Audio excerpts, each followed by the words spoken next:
Hello, hello, hello. Hello, everyone. Welcome to the stream. I did not check my camera or anything before starting. So yeah.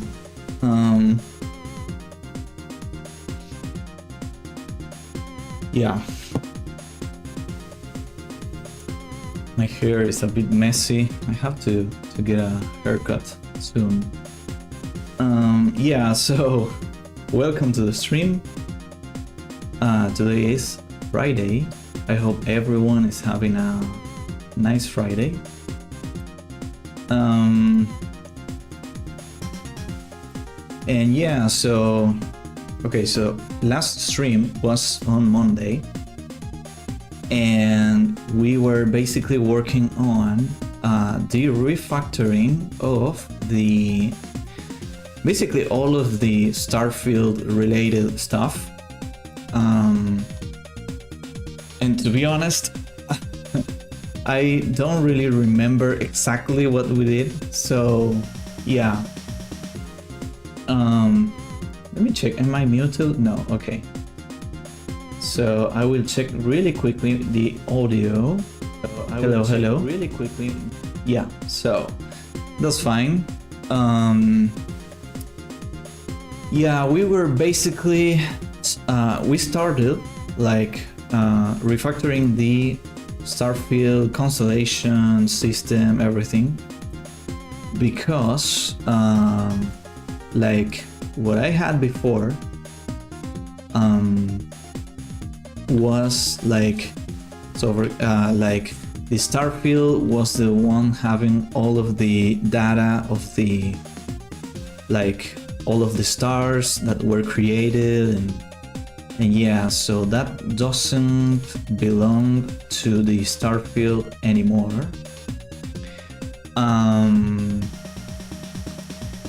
Like, yeah, so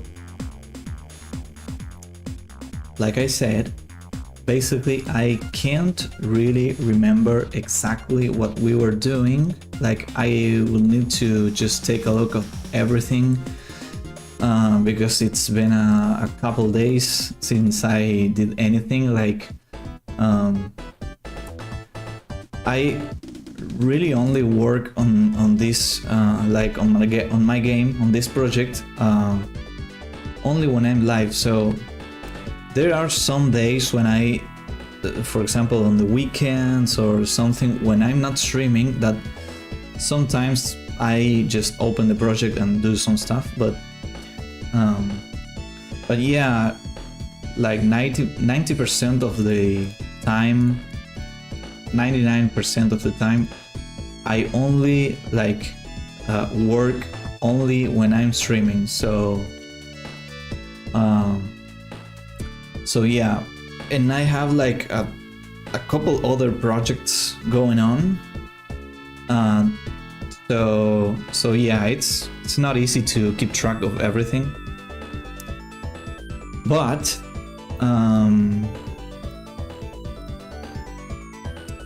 yeah, anyways, what was happening before with the Starfield, let me just do a really quick diagram. So we have the yeah, or maybe I can, yeah, just let me just do this here in Leonardo. So basically what I had before was you had the Starfield,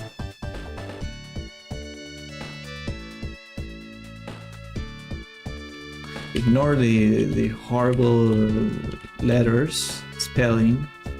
So we had this, which basically contained like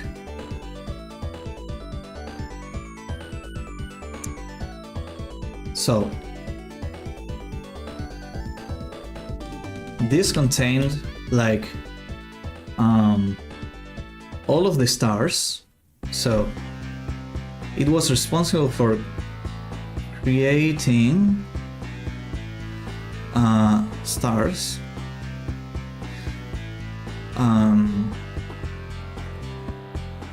So the star field was responsible for creating stars, also creating constellations, and then also holding the data for this. So like the star field will will create the stars as you were navigating through the star field. Every star will get created, and then it will also, when you stopped, it will create a constellation. It will save the star data to all of the stars, and yeah, so basically when you wanted to access anything,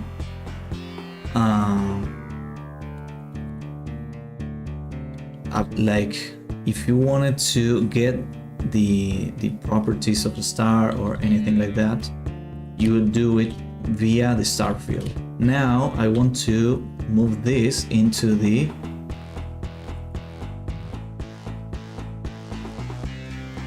constellation. So basically this is what I want to do right now. It's like some kind of hierarchical structure where basically sorry, not like this, it will be like this. Star field would now have the data for, like, will create a constellation. Okay, so the star field creates the constellation creates the stars,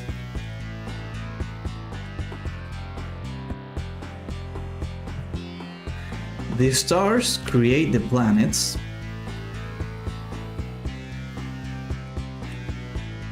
and then, well, like, planets will take care of something, but I want this to be like linear, hierarchical, like this, downwards. So basically Starfield will contain the data of all the constellations that were created at some point in your game. So when you start playing, let's say you go into a constellation, now that constellation gets created and then saved in the Starfield. So that means this is also for like the save system of the game. So the Starfield will like contain all of the save data for the saved constellations, and then constellation will, when a constellation gets created, it will create stars, the stars that are connected in that constellation, and then each star will take care of creating each planet inside of all the stars. So, for example, when you enter one star, it will create the planets. So everything is like linear, basically. So yeah, so that's what I want to do. And yeah, I was like doing this in the code. What's happening? Oh yeah, so I have like this here. So let's go into the code. You can see like I have definition universe. This is basically, this definition, it's basically just me creating a class that contains properties for something. In this case, saved universe is the bigger thing, like the thing that contains everything inside. Then saved universe will have like a reference to the Starfield object. Well, in reality, it has like the yeah. So basically, the saved universe has like a reference to every current instance, like the current star field, the current constellation, the current star, and the current planet. So it has all of that. I'm not sure if this is the best way to do this. Like, this is the only purpose of this is to basically well, it serves as like a bridge to obtaining like data from, like, for example, get star properties by seed. So you want to get like the reference of a specific star, you can do it like from here. So yeah, I don't know if this is the best way to structure this, but yeah, I guess I just have to live with this for now until I can have like a clearer idea of what I have to do with all of this.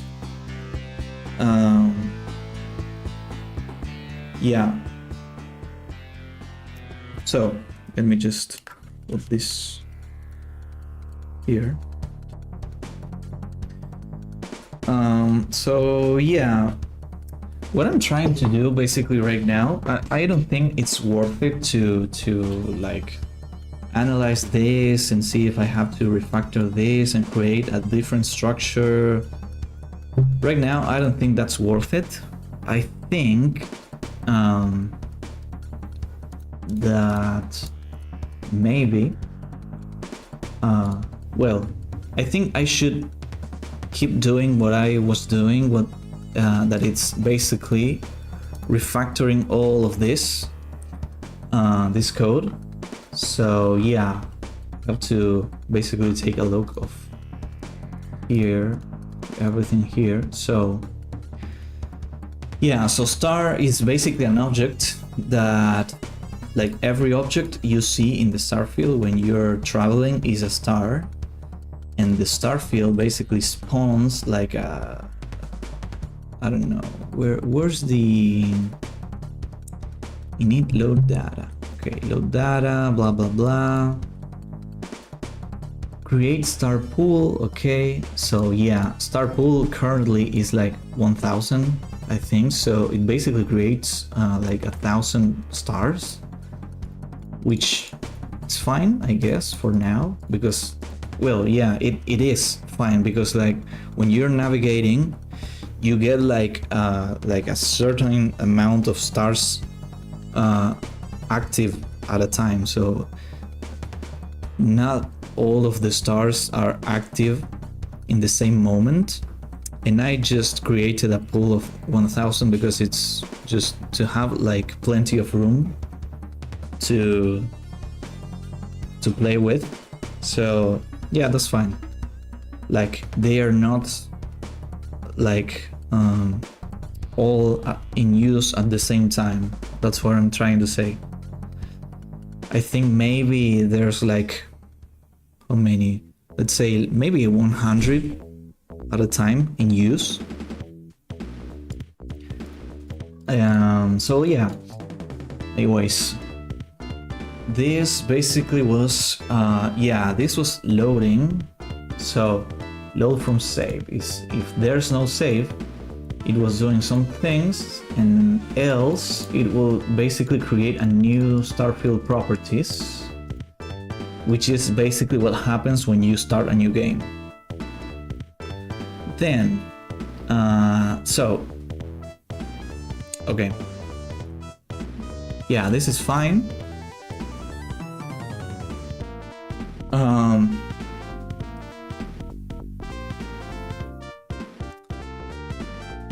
So yeah, basically what I need is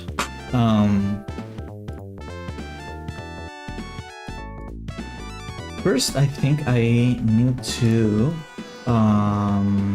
remove this horizontal. Okay, no, not this. This is basically to hover the stars, to select the stars, when you are in a constellation. So when you get to a constellation that you see all of the stars getting connected, I think the camera is not, when I go like this, yeah, I think I will lower the camera like this.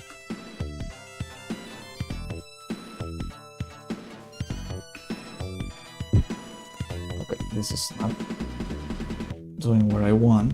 This is too low.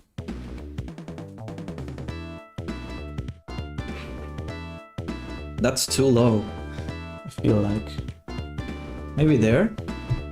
Yeah, I think that's fine. So, okay, so, yeah, so this is for selecting stars, okay.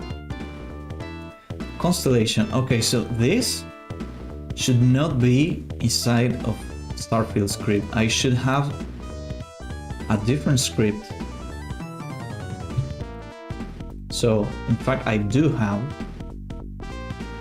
a script for this, which is called Starfield Constellation. And I think this should maybe like, Starfield should also not be, what's the word? Controlling like the handling, like the input and all of that maybe. But yeah, I will not go too deep into the refactoring. I just want to just change this and be oh yeah, so I have the tasks in Figma. So yeah, let me just open this.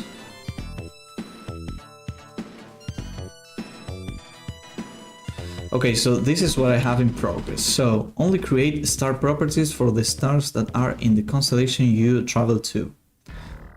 Change navigation. Now you have to input a coordinate to travel to that location. Okay, perfect. And then constellation definition. Yeah, I will also need to add another task here. Constellation script or controller, I guess, or processor. That's how you spell it. Maybe it's just 1C. Yeah, it's 1C. Okay.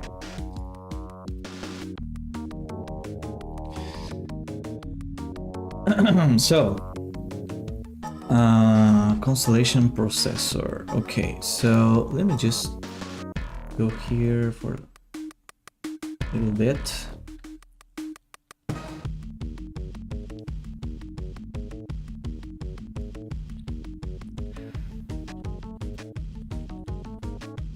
Okay, so executor operator.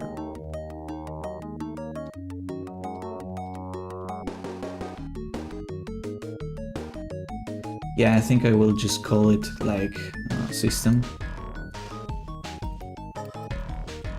Constellation system. So the definition, I need to create a function for saving the properties of this constellation. So this is not for now. Like I won't be doing any saving for now. I just need to be able to implement the Starfield how it's supposed to work, then go into the planetary system and implement it in the way that it's supposed to work too, and then go into the planet and just like that's like the biggest part, and I think that's going to take like weeks of development, but maybe months. But yeah, I don't think I should go into the saving system and all of that right now. Maybe I would need it. Maybe I get to a point where I need the save system to work, but I should worry about it then, not now. So yeah, constellation system. So yeah, I think I should move this into another task. and low priority for later. Anyways, it doesn't matter. I can just duplicate this and just copy this. Just do this and do this. Okay, that's perfect. And right now, constellation system. So here I should do something like fire event. Should I fire an event for that? Yeah, let's just...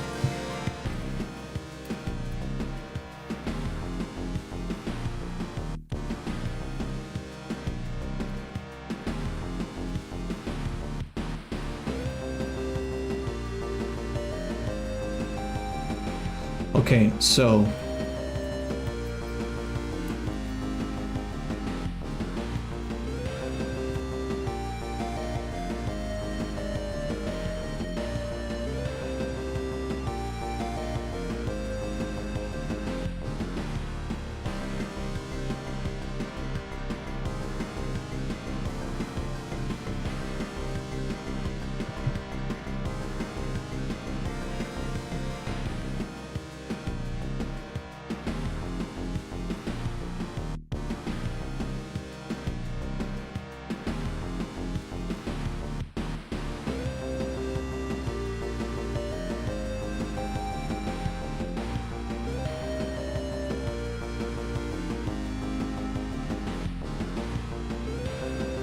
Okay. So, back to the script. This, nearby stars clear, stars count. For stars count, blah blah, nearby, blah blah blah. So this is basically just getting all of the nearby stars and just grabbing the nearby stars, which I think, yeah, this is something here. How can I do this? Just like there's one thing, and this is related to like the saving, the loading and saving of the universe, basically. That when you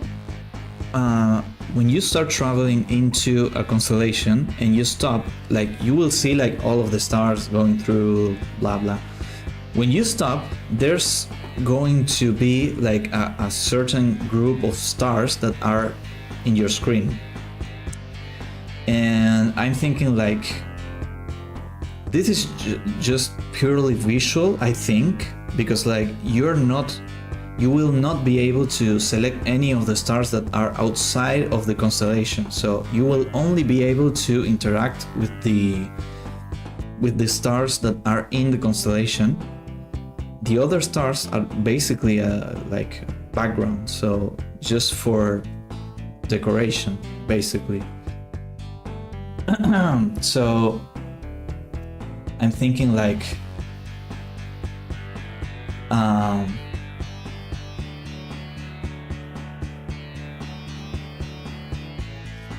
should I save like all of the stars that are like in the screen when you stop into the constellation, in the constellation? So you travel, you go into a constellation, you stop there, and there will be like I said, like all of these stars in the background that are not interactable but are part of the star field itself, the universe. So of course, like I think the best thing will be to always have the same stars nearby, because like that's more like, that feels like you're in the same place in the universe. Because otherwise, if every time you load up the game and just you enter to see like the constellation, like when you go into, not this, here, so Boards, Starfield. So when you go into not here, so this is like your current navigation. That's what you see, and previously you were able to press up and then you would start moving forward like in 3D space, and the star, you would see like the stars going through, and like, yeah, the typical Starfield animation. And then when you stop, so that's what happened before. Right now you will get this animation of going through the star field, but that's going to happen automatically. And basically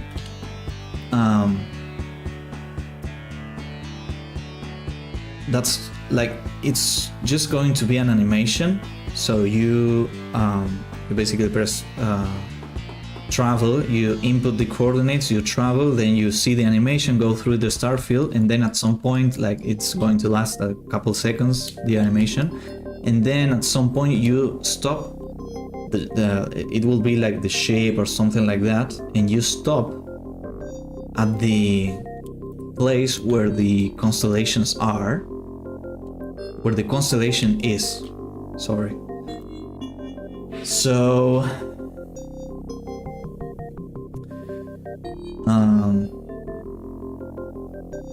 also, like, I want to clarify, this is not the view from your ship. Like, your ship is like, if we're talking about like Euclidean space, your ship will be inside one of these stars, which is like, just imagine like this is a planetary system, which it is basically, it is a planetary system. So you will have like your planets orbiting around the star. So every star is a planetary system, and your ship will be like inside one of these planetary system. This is like a visual representation of how the universe of like, it's like a galactic map or something like that. And when you travel into the new like into a new constellation, you will see an animation of this like going through the starfield, but that's purely like visual and just an animation. It's not what the player is seeing through the starship, like yeah, anyways. So when you get here in the constellation, the only stars that are real are the ones that are connected in the constellation. All of the other stars are just like visual. You cannot interact with them, and you cannot travel to those stars.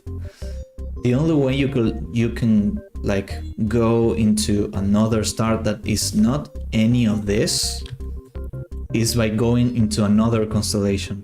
So that's how you travel through the universe, basically. Like, this was much like a lot more what's the word, free before. You had like a lot more like freedom to travel through the star field and then stop at any point you wanted. But like, you were not able to interact with any star you wanted. You basically stopped, and then a constellation will get drawn, and you only were able to select like any of the stars that were connected in the constellation, but not any of the other stars. So this is basically the same. So this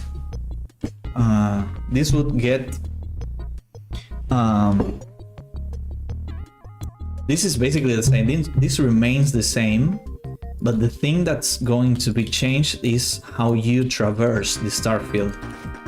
You were able to traverse like by moving yourself, navigating forward, but now you have to input the coordinate and then it will travel automatically to the new constellation. So that's it. So this is no longer like how it works basically, and I had this in mind, but this is not accurate. Like, this is not what the, like I said before, this is not what the astronaut sees like in the starfield, in the starship, sorry. This is just a map. It's just a visual representation. It's like in this scene, it's like you are like omnipresent, and yeah, so sorry. So what I do want to do is basically have like some scenes that looks kind of like this, where like you see like a scene and you see some screens in the like in the starship cockpit. So it's like some kind of console in the starship, and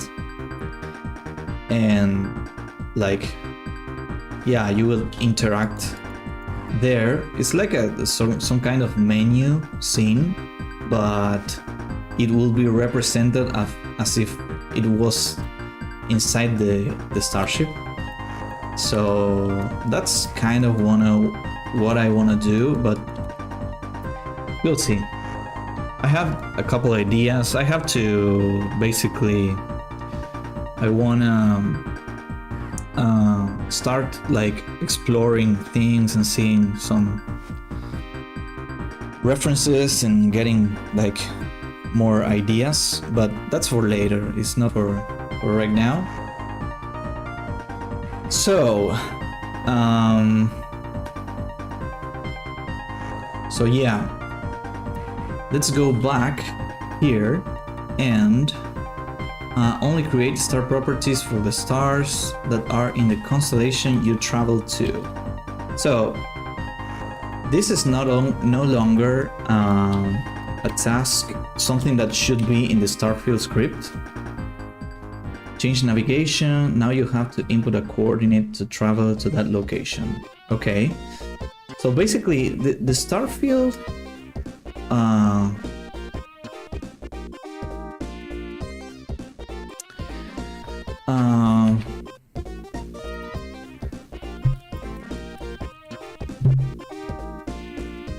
new navigation behavior. So now the starfield script receives a constellation coordinate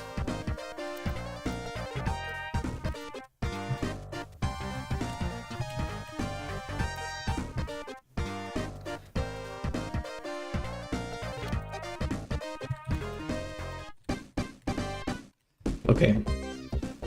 Fire event for when it starts. Okay, so that's more reasonable for what the starfield script should do. And this also maybe should be called starfield system. Yeah. Okay, so just to set like more specific names to things, because it's going to be easier to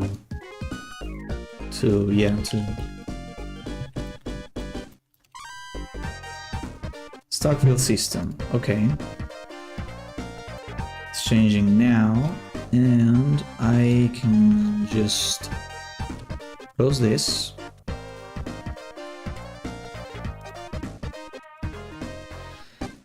I will also change the name of this to 10 references. Okay, that's not good. Okay. Starfield constellation. Yeah, this should be constellation system 2. what I am not sure. Okay, no. Anyways, so this definition, okay, current star properties, definition universe. This should be called current constellation properties.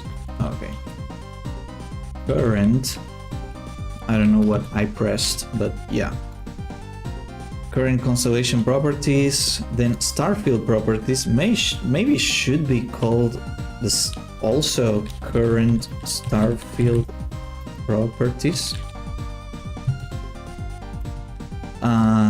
So we're now even more specific about like what this is. That's better. And yeah, I need to basically close this. I can just close this too, I think, but I will just keep that open. Okay, so ship Z. Oh yeah, I had an idea of what this would mean, but I can't remember right now. What was I going to do with this? I have no idea what my idea was for this. But it doesn't matter because I really have like I have a better, more solid idea of what I have to do right now. So manage star hovering. Yeah, so this is, what the hell is this? Star pose, star name.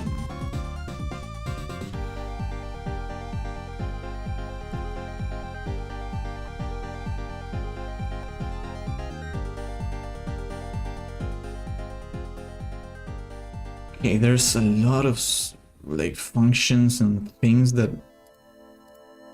What's this? Like UI? Let's set active. Why is there 0 references to this? Maybe I erased the places where it was being referenced.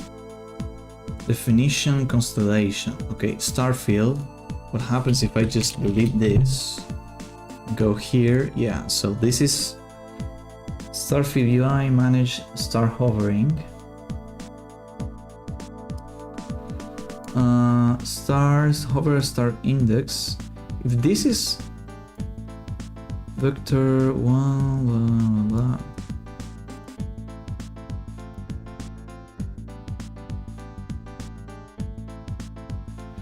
Oh yeah, I see what's happening here. So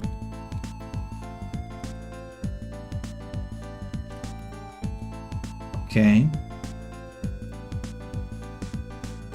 And where, okay, navigate through stars. Is in star menu, Starfield UI, manage star hovering. Star hovering by user. So manage, okay, so yeah, this shouldn't happen here anymore because this was like for, like before when you were navigating, like going through the star field, some star would get like highlighted and hovered. So you could see some names and all of that, but yeah, I'm not doing that anymore. This navigate through stars method should now be like something that you just call once and starts happening like for a certain period of time, and then it stops basically. So if Starfield UI is in star menu, so I think I should comment this and this. So this, if input.axis.y, okay, so this is basically if you are pressing forward, you will start moving basically. Ship completely stopped. Actual velocity, okay. Smooth down. Okay, so this is for when it stopped. Okay. Okay. So where am I basically moving actual velocity? Where am I using? Okay, here. So star's movement, where is it being? Here, okay. I see. So there's no more update here, basically. There shouldn't be any more updates. Starfield system should only receive a coordinate and then travel to that coordinate, and that's it. So that's all of the all of the Starfield system should do. So ship completely stopped. I can just erase this. Actual velocity, that's not a thing anymore. Input axis, constellation hiding. Okay, hide constellation. Okay. Starfield connected false. Okay.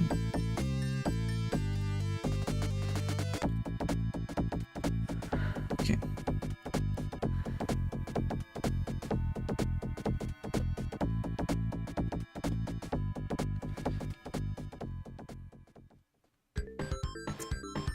Yeah, this is a really big refactoring because there's a lot of things I have to remove here. If it's in star menu, Starfield UI manage star properties menu, and this was basically like this should not be controlled by the Starfield system, I think. Like maybe the Starfield system could change the state of the Starfield UI. I think I should make every UI system like some kind of state machine. Yeah, I'm not gonna start refactoring that also right now, but yeah, that's something I should do. But basically this manage star properties menu, yeah, this is not doing anything. So I have this if, so basically I'm checking everywhere if I am in the start menu, which is this UI, if this UI is active basically. So that's, yeah, that's not how this should be handled. I can just go erase that. Selected start properties is this. Okay, that's also not supposed to be handled by the Starfield. Save data. Okay, I will just comment this. Actual velocity, this is not going to be used anymore. In fact, I can just go here and just remove this, basically. Max travel velocity, deceleration rate. Like the actual movement of this, through the Starfield, I'm going to use like a twin for that. It's not going to be actual velocities and decelerations and all of that. I can just use like twinnings with curves, and that's it. So that's more than enough. This should not go here, I think. I'm not sure. Like I have a reference of this.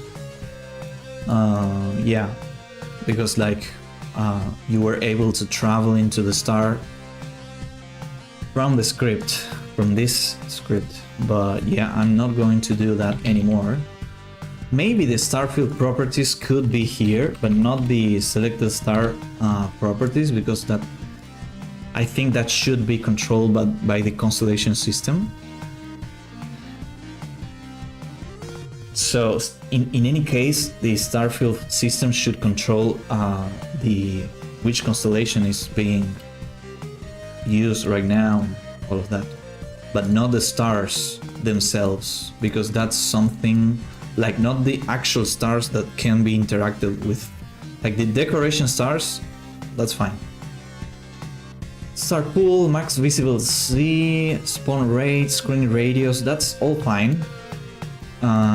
Components, star prefab, stars pivot, star material, input. Okay, I don't need input anymore here. Starfield UI, I think I do need this because I want to... The only thing I want to do here is just change the state of the Starfield UI. That's it. Just change the state to like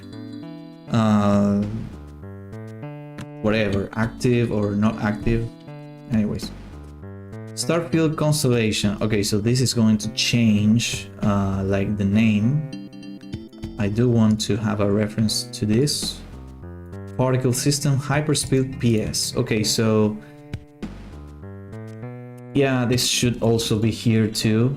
Although I want to have some kind of like, well, I think I have a VFX system. So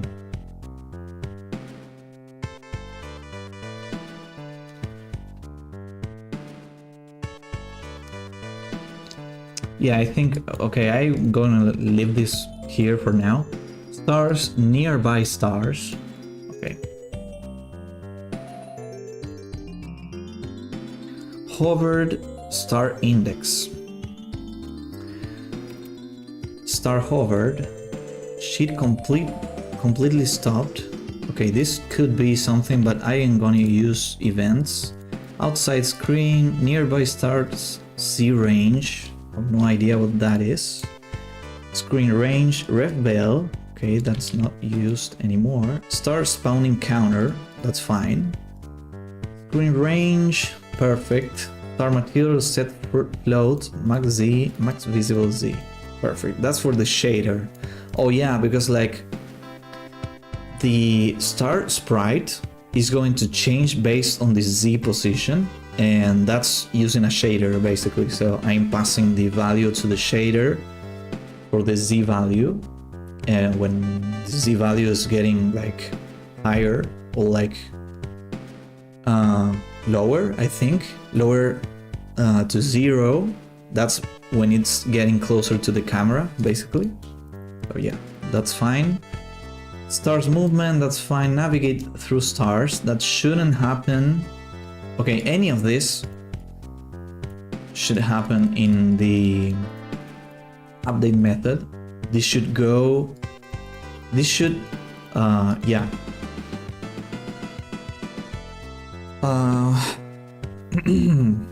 I think like, yeah, I want to only have one method that runs a twin and like a encapsulated update, and then run everything inside of that, and that's it. So like I want to simplify this as much as possible basically. So yeah, travel to star. So there's a couple things here. Okay, so this, yeah, I think this is fine. Travel to star. Yeah, I think this is fine. But maybe it should receive as a parameter which star are we traveling to, because like right now the Starfield system is not keeping track of which star are we selected and everything. Maybe that's something that's in the, yeah, that's something that is going to be handled in the constellation. So let's do something like star.properties star. Yeah, anyways, so instead of this we will do this. That's fine. Okay, this can remain the same. Starfield constellation, game objects active false, VFX, blah blah blah. Okay, so this is basically all of the like the cutscene for when you start traveling and blah. So that's fine. Save data, that's fine. I finish creating data. Okay.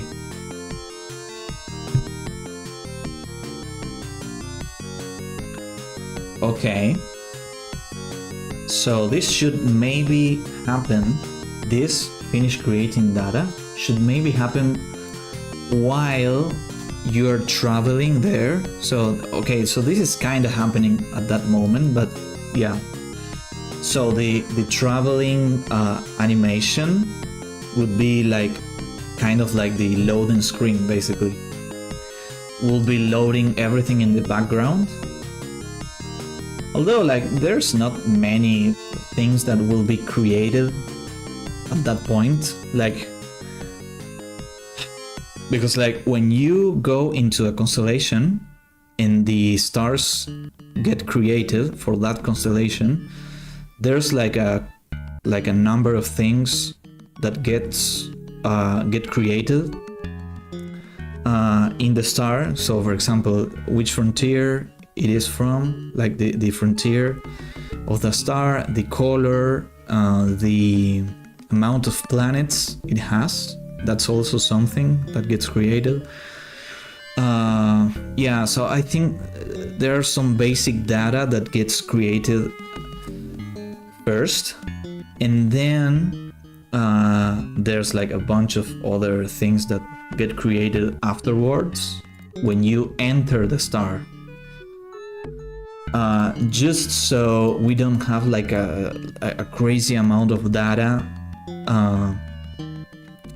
like an unnecessary data, because if you never enter that star, there's no point creating everything that's inside that star. So for example, if I were to create all of the planets and all of the data that goes in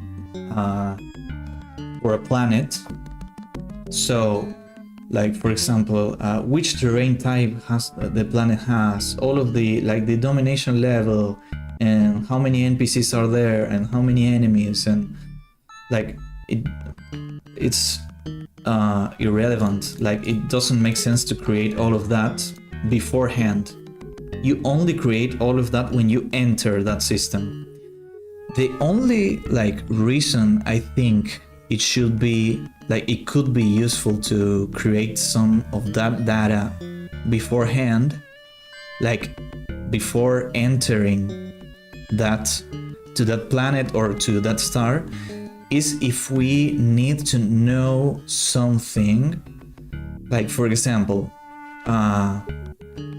like let's say in the future we have like some kind of perk or upgrade or something like that that lets you analyze like which kinds of planets are in the star.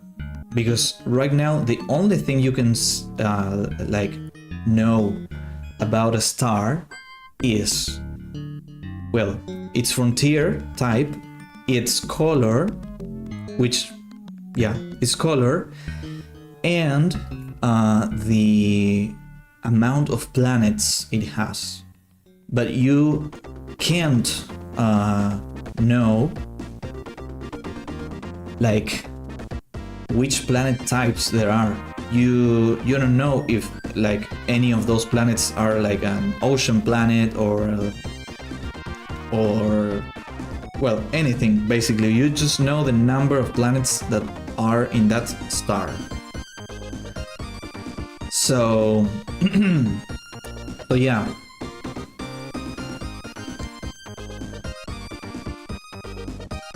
And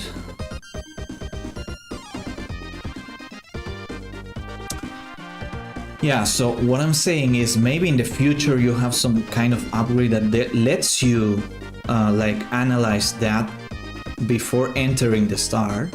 So you're in the constellation and maybe you can select a star, and then you have like extended properties, like extended information. You can see, like for example, there's one ocean planet in this system, but that's not necessarily something that needs to be done by creating all of the planet's data. we can simply have something that defines like some properties of stars or planets beforehand. So let's say, like, we can say, for example, a star has a property of redefining something about a planet that is in that star. Okay, so yeah. Anyways, I don't want to to keep talking about this because it's not relevant right now. What I do want to do is keep refactoring this, which is basically okay, so star spawning counter, blah blah blah. Okay.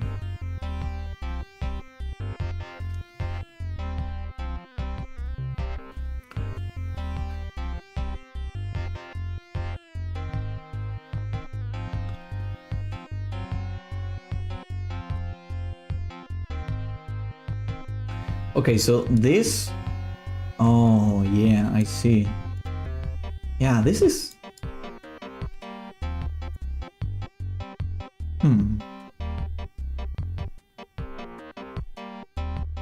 oh yeah, this makes sense, but not right now. Like, it doesn't matter right now. But because, like, since I'm going to use like a twin, and my twinning library has like an on-update like function that you can use like a variable or like the delta of the twinning, so it goes from 0 to 1, and basically it's like it changes based on a curve that you assign, and also it goes from 0 to 1 in the like duration of the twin. So I can basically use that for this, because this, what this is basically, I am like spawning more and more stars as like the faster you go. So if you start like moving slow, of course it will look like weird that a lot of stars get spawned like right away. So this is to achieve like this 3D effect that when you move slowly, not a lot of stars are getting spawned, but as you start moving faster, there's more stars there. So yeah, I will just use, let's say this, and increment star spawning counter. Okay, perfect. When counter reaches 1, spawn new screen of stars. That's perfect. Oh yeah. Assign initial Z position for the star far away in the distance. Oh yeah, so this, I think this was basically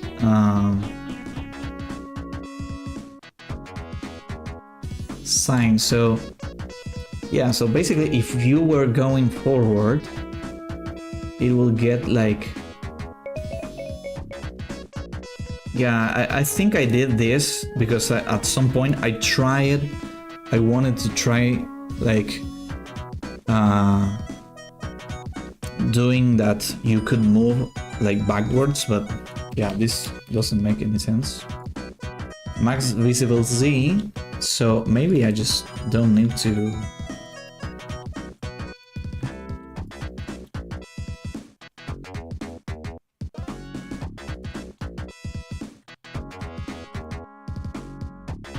Yeah, I think that's correct.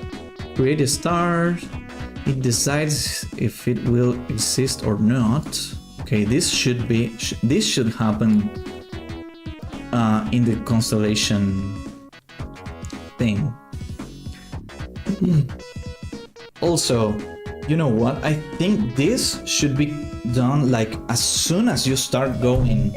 Sorry, as soon as this starts. So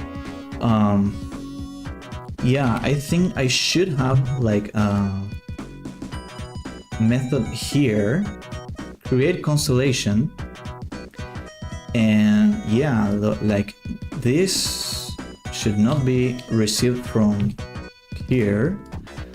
So we would get like, let me just paste this here.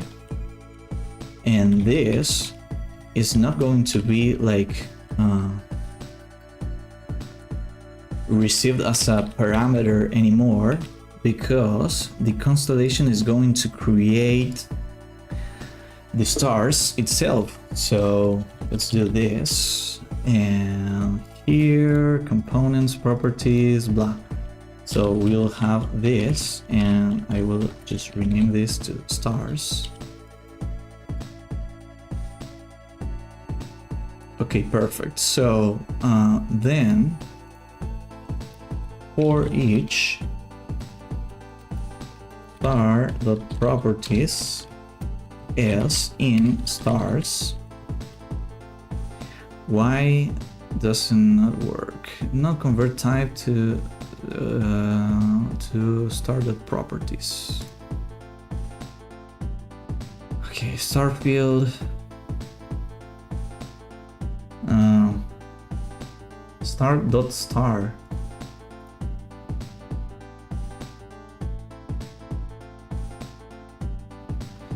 Voyager.star.star.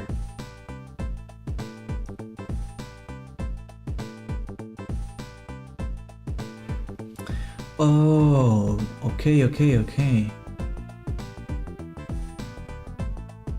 Oh yeah, so maybe I do need to get like,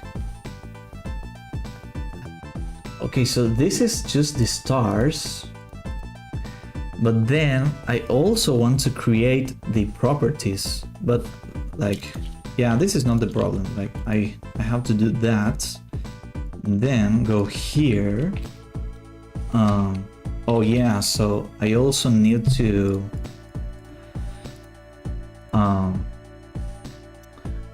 yeah, so when I create a constellation,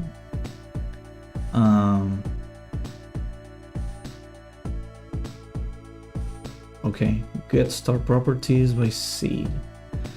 Okay, so I do need to do some stuff here in the constellation. When you create a constellation, it will basically create itself the star properties. Like, not the star properties, but it will create some of the properties.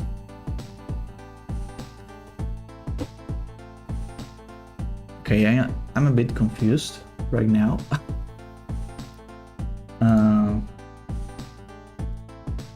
Okay, so oh man, this is not easy, huh? So anyways, let's just paste this here and just do this. Single star Z. Oh yeah, so yeah. So I should not use okay. For each, what I need is basically, because like this is going to have a constellation properties.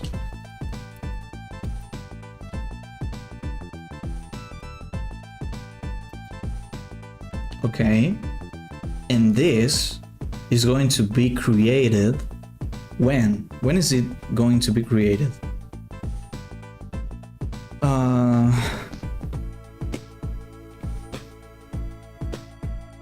I think this should be created by the starfield system, and the starfield system has the starfield properties reference, and the starfield properties have the list of constellations that are created. So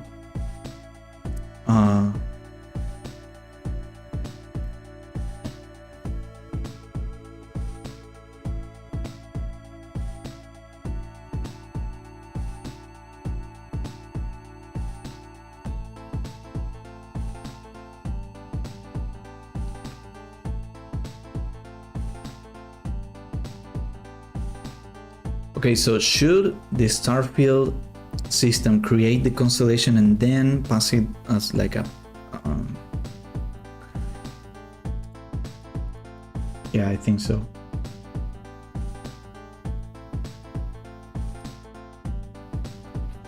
I think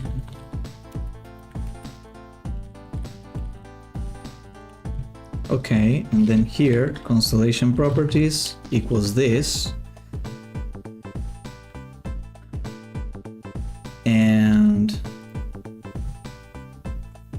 yeah, that's what I want. And I also need to go into the tables here and define somewhere here. So I have a table universe, table starfield. Okay, I need to have public static class table constellation, and I need a public const.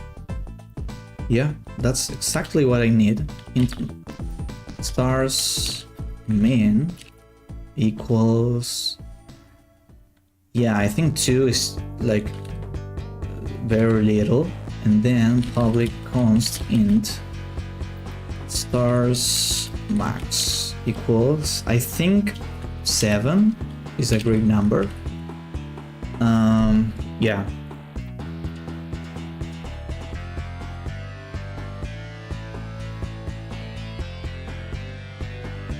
So then I would need, right now I will just pick a random value between any of this. But what I do want to have is basically presets for probability, like not presets, but like, yeah, so presets of constellations that have like, or maybe not presets, maybe I don't need to do presets for constellations, but maybe what I do want to have is like some kind of probability for like for like each of the stars, each of the amount of stars possible. So yeah, I don't know where to define that.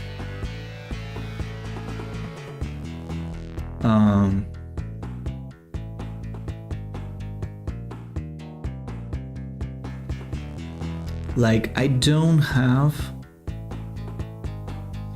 yeah, I'm doing all of this in like one big script.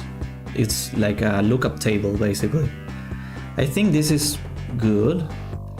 I could use like scriptable objects to define this, but yeah, I kind of like this.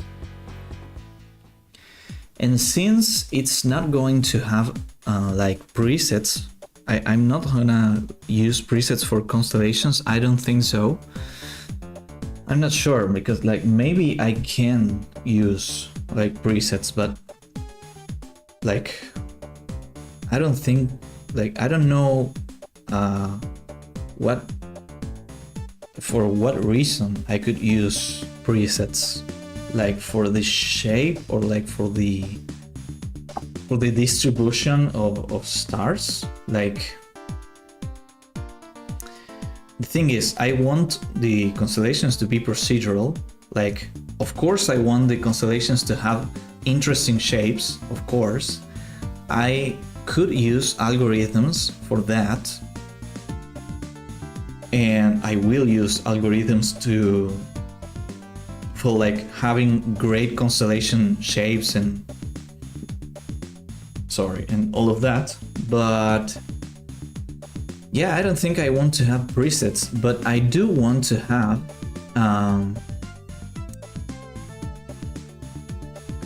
some kind of formula that makes like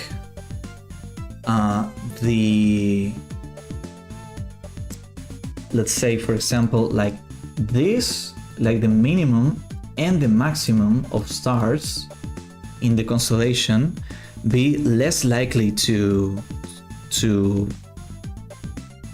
appear, basically. So I want like higher probability or like the values in between. So for example 3, 4, 5, 6, 7. So for example 5 would be like a really high chance, and then it will lower, the chance would go down at the poles, basically at the at both extremes. Is extreme the, I don't know, anyways, I think you get the idea. So it will look something like this. So it's some kind of table, basically. So this would be probability, and this will be amount. Okay, so this is like the mean. So the minimum I set to 3, 4, 5, 6, and 7. And probability would go from like 1% into 100%. And I want something like this. Okay. So basically, or maybe like this. Is it a parabolic curve? Maybe. So basically, like, yeah, I don't know if I want it to be like linear, like this. Yeah, it could be linear.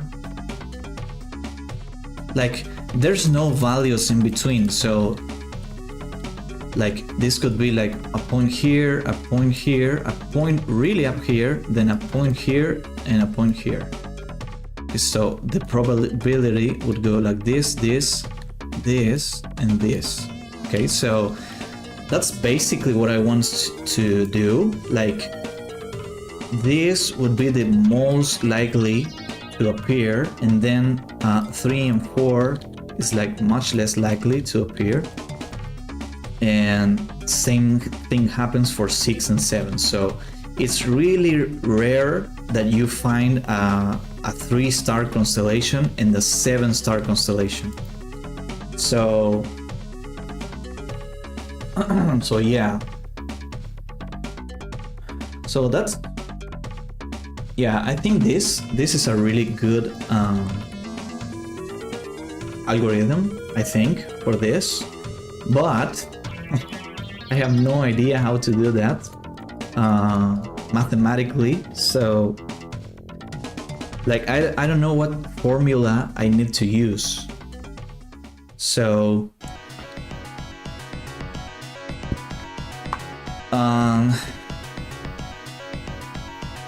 well, maybe I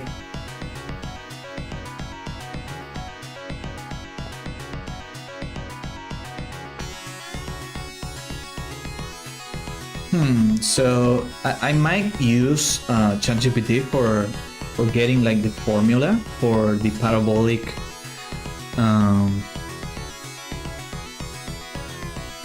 curve.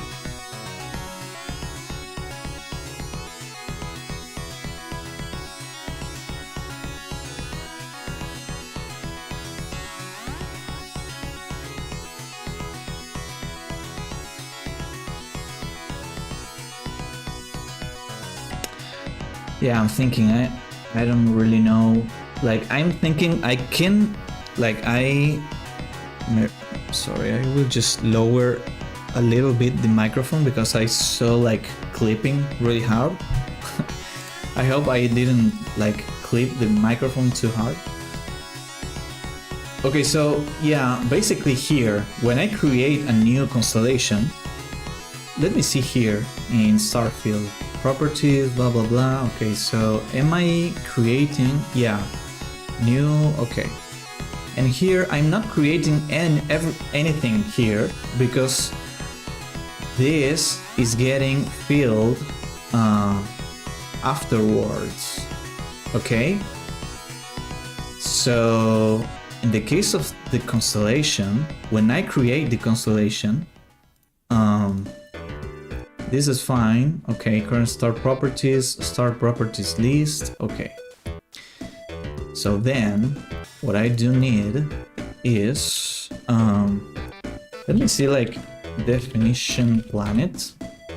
Like, this gets created like when you in the constructor of the class, it gets a bunch of stuff created,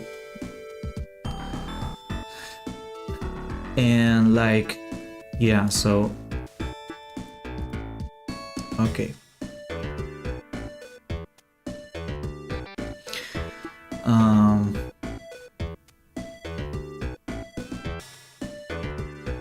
So also maybe this should only be like a UID reference. Yeah, I think this should only be a UID. Yeah, public UID. Is this a thing? Am I using uint?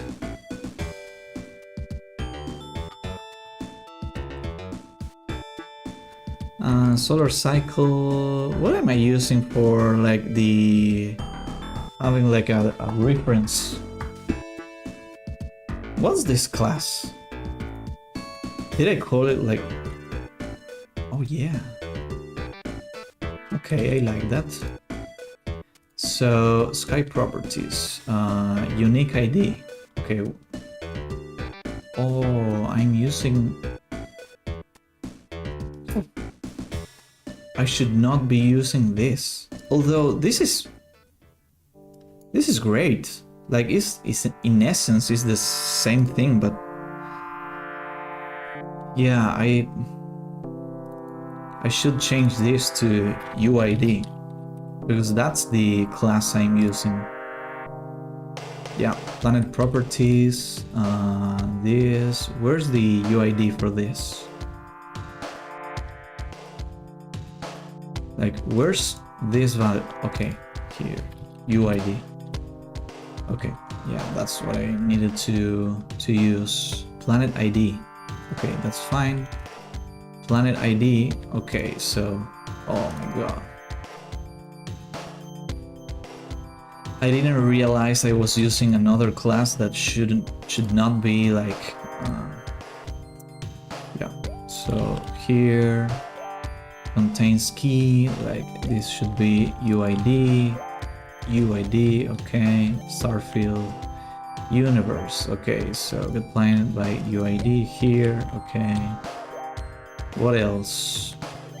That's fine, Starfield system, blah blah, okay, so we will find later. Okay, so properties has like a UID. Okay, so UID current star properties, current star UID. Okay, so that's great. Then I can set this in the save method. Okay, then I can close this, and I need to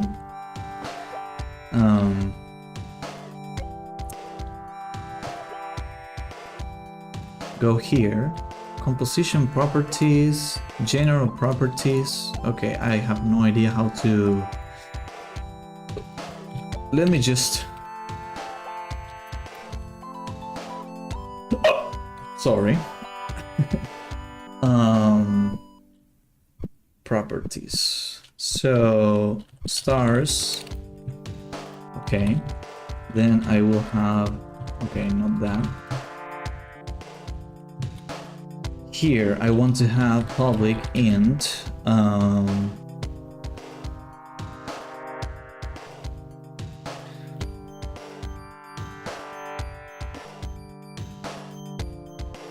Stars amount. And how am I definition? I need to be going back and forth into like these scripts to see how I basically handle this. Okay, it's not here, it's definition star. Here, this is what has like the information for how many planets. It's planets count. Stars count. Okay, so stars count. Also, here, is this being created? Yeah.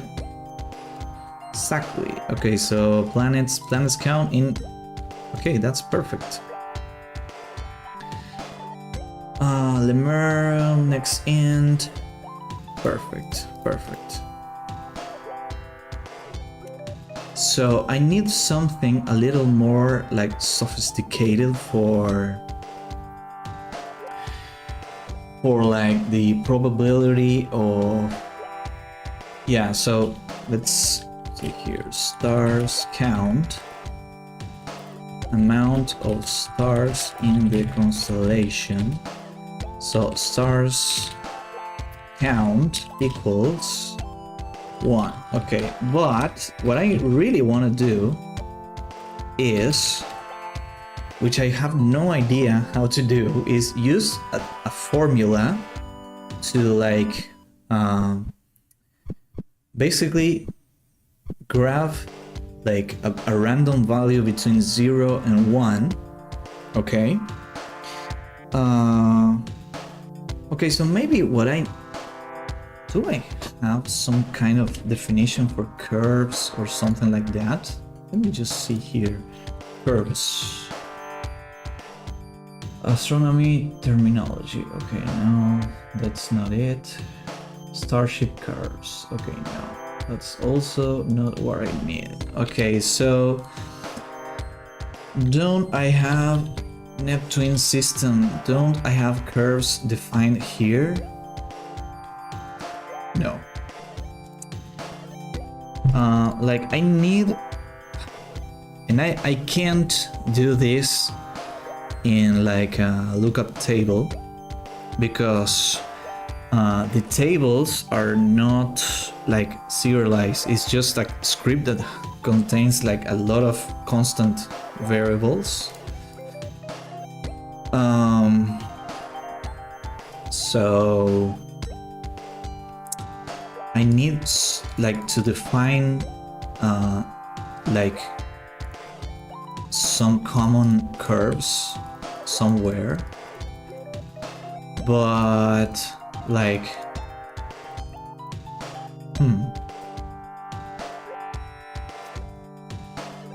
okay, so I will take a little break. It's been an hour and a half already, and yeah, I need to take a break right now. So I will take a break and I will be back with more refactoring. Be right back.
back.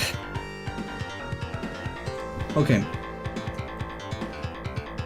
So, I don't usually take breaks this long, but yeah.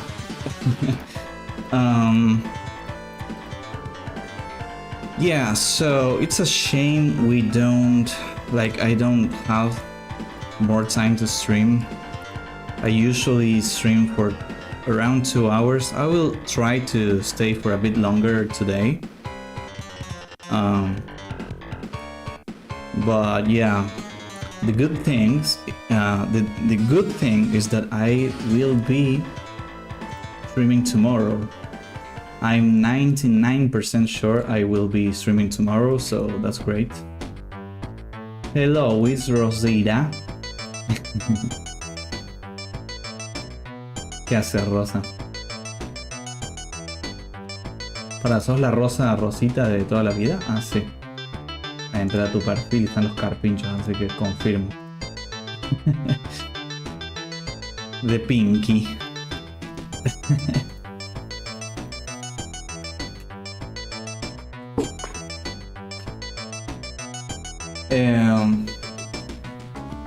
Bueno, vuelvo a mi English speaking. Yeah, so so we were trying to use some kind of formula for specifying like a certain amount of stars in the constellation using this basically this this graphic. So the idea is to have like more probability of having these numbers, and like these are going to be really rare to find. So that's the idea. And for that I need to use, like, I can imagine doing this with a curve, but I don't know how to use a curve formula without using an actual animation curve from Unity. So I can just do that like my way. The thing is,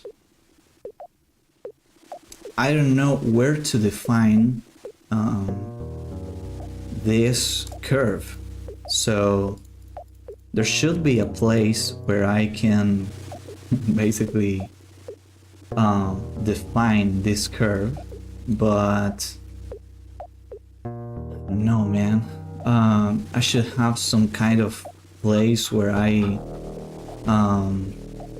like, the good thing about using an animation curve is that I can pretty much do whatever I want with the curve. So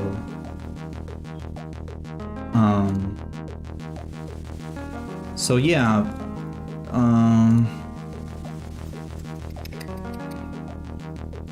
let me think for a little bit, because like, yeah, I could maybe have the curve here, but yeah, it's like, I would really like to have the curve in the table, because it's something that it's defined. And so let me see, preset, planet preset data. Okay, so maybe what I need to have is just a preset data. Okay.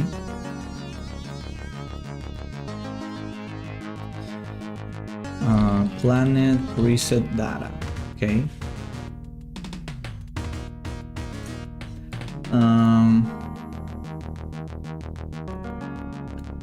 So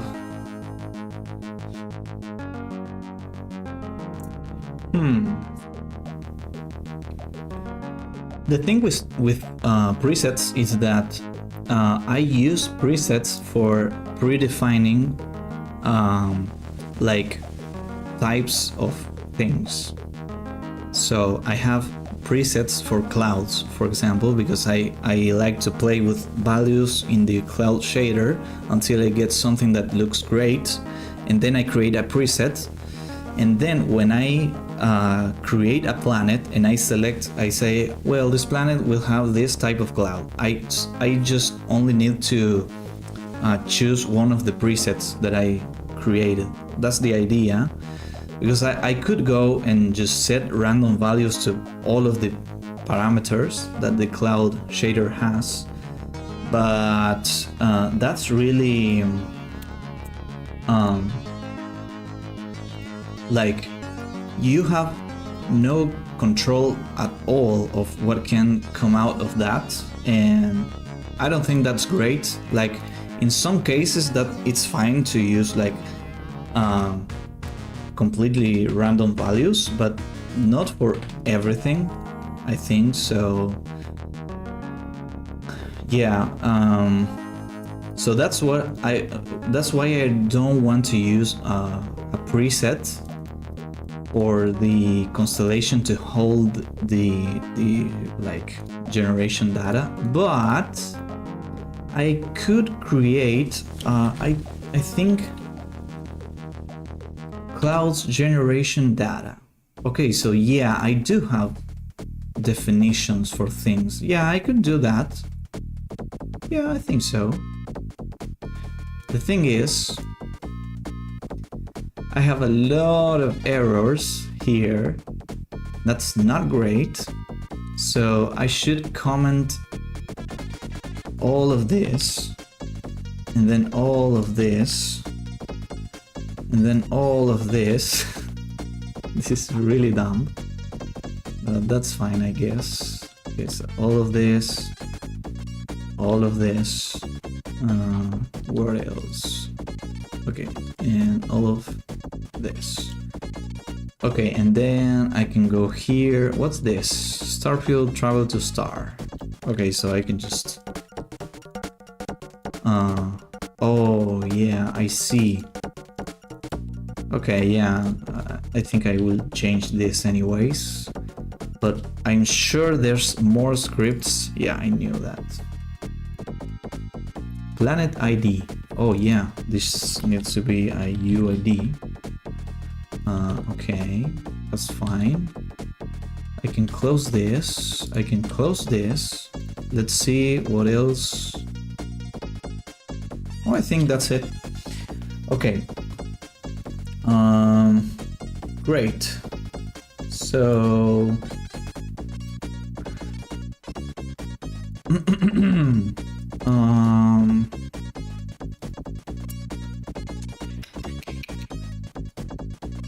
so I basically need to go, where do I have the generation data? Okay, generation, clouds generation data.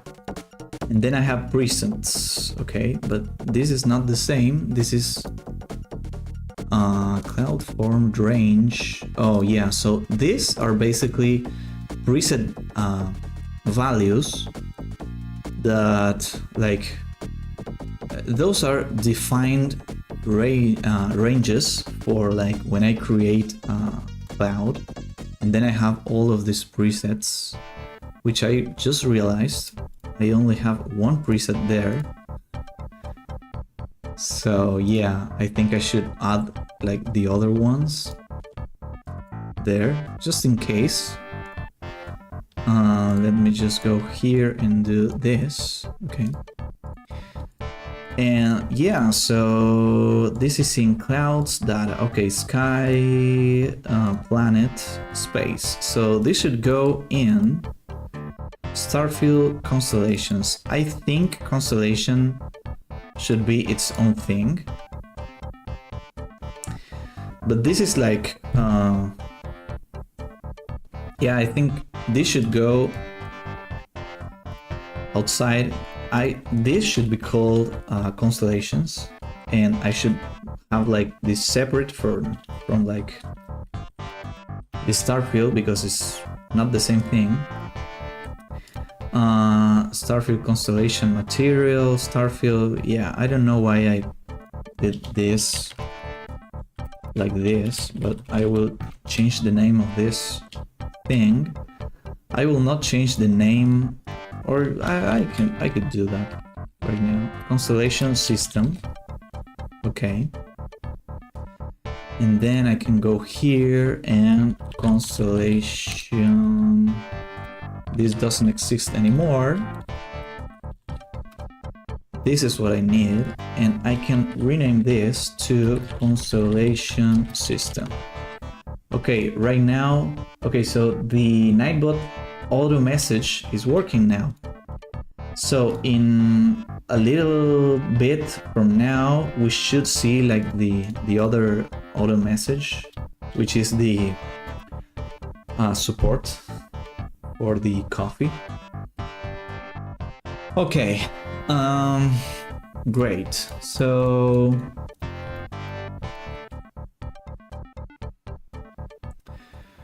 constellation system, blah blah. Okay, then I can just go here and change the. Okay, change that. I can have like this. Sorry. And this could be like its own header, I think. What's this? Okay, so I can do yeah, that's components, and this is references. That's better. Okay, and then yeah, so what I wanted to do here was basically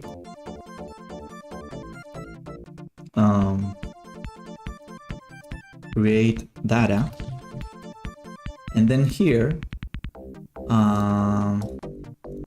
create a scriptable object script called constellation generation data. Okay, and then here this is going to be a scriptable object that contains the curve for selecting the amount of stars. Oh man, it's already 6:48 p.m. right here in Argentina, and I usually stop my stream at like 7 p.m. So yeah, and we are not even halfway through what I need to do. That's, oh man, I could have started like earlier today, but I was kind of busy with some things in my main job, my full-time job, I should say. So yeah. Oh man. Anyways, so where can I reference this? So cloud generation data. Where am I accessing this? Cloud generation preset data, planet data, definition sky. General data, planet data. Okay. Game engine, general data. Where here? Then we have generation planet data. Okay. Well, that's interesting. I already have this like kind of set up. Oh, I do have this easing class. Oh man.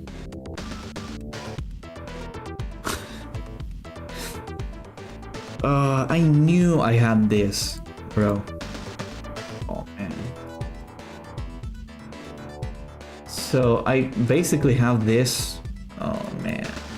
Well, I will just leave this here and just reference this general data thing. That's it.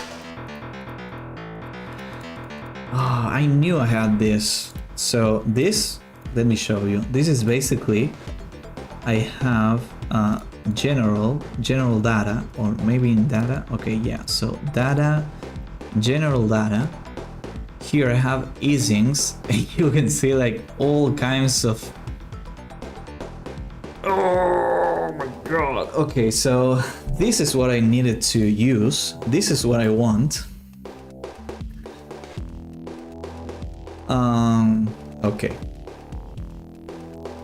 Yeah, this is perfect actually. Although, I don't know if I want to use something like this or something like this. I think I will use something like this. Yeah. Yeah, I think I will use this.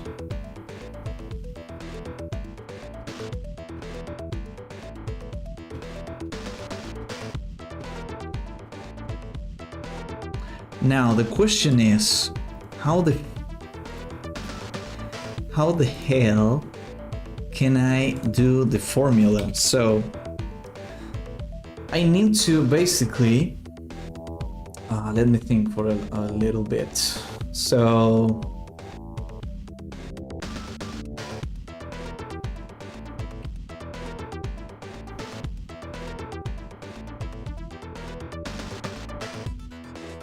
when we're talking about probability, I don't really know if there's some kind of formula for this, for like getting a probability.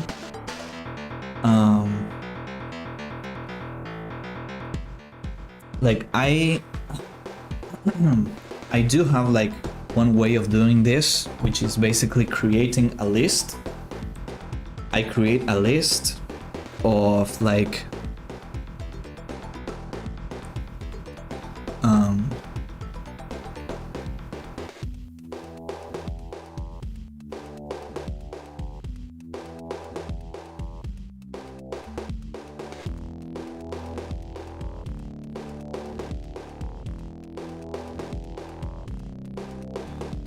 yeah, so basically imagine a bucket. Okay, so this is how I think about this. Imagine just a bucket, okay, and you have a ticket. Okay, so ticket 1, ticket 2, or let's say ticket A, ticket B, ticket C. Okay, so if you want A to have like higher probability. Hi, how you doing, Lou? So if you want A to have like a higher probability than B and C, so the distribution basically will always, like the sum of all of the probabilities is always 100. Well, not necessarily. So let's say A has like a 80% probability, B has 20, and C has 5. Okay, so what does this like, how is my method? What I do is just say, okay, so A will have will be 80 times, so 80 A tickets will be inside the bucket, then 20 B tickets will be inside the bucket, and then C ticket will have 5 of this in the bucket. Okay, so then like the only thing I need to do is basically just select a random, just shuffle everything here in the bucket and just select a random ticket here. So it's, in essence, is the same thing as just like doing like little pieces of paper with names, and like if you were to write the same name in like 10 pieces of paper and then the other 2 names in like 5 pieces of paper, and then you add those papers in the bag and then you shuffle them and just grab one. It's more likely to that you will get this instead of this. Like there's a really significant lower chance that you will get this, but the chance is there, but it's less likely. So that's what I do. But like to do this, I need to do that thing where I create the list of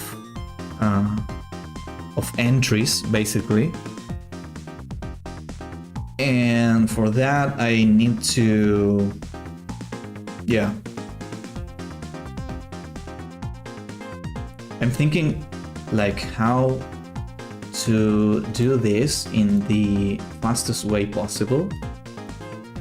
So yeah.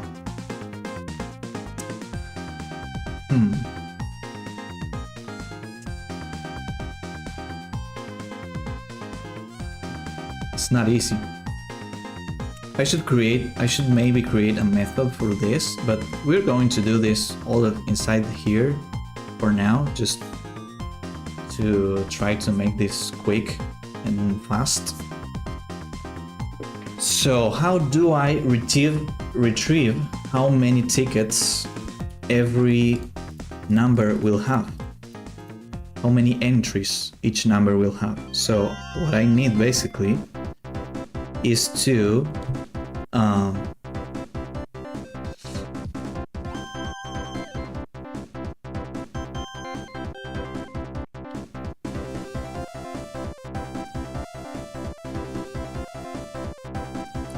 so yeah, I basically need to do a for loop, okay, and let's say we have like 100 entries, okay, so 100 entries. Then what we want to do is basically remap y, or normalized y, not y but I, is going to be 1 by 100f, okay. Then what I need to do is basically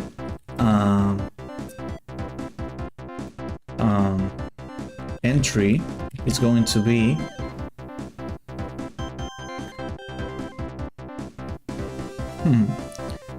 Copilot is like suggesting a lot of crazy things, but nothing that is going to be useful. So yeah, entry is going to be basically a math.round to int, and then we're going to evaluate.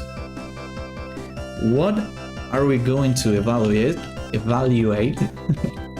One curve, so animation curve. Oh yeah, I don't think I should have this reference here, so yeah, let's just do this animation curve, probability curve, and I need to go into game engine.instance engine.general data eSyncs parabolic 1. Let's use this one for now. So probability dot evaluate. Okay, so we're going to evaluate the curve using normalized I as the delta, because normalized I is going to go from 0 to 100. Okay, so normalized I, and I also need to remap this. Okay, so okay, let me just, so I need to basically load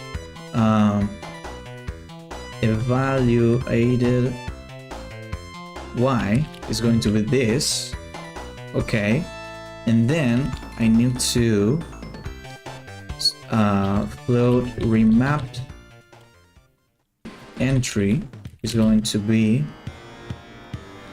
utilities dot remap dot helpers dot remap, and I'm going to remap evaluated.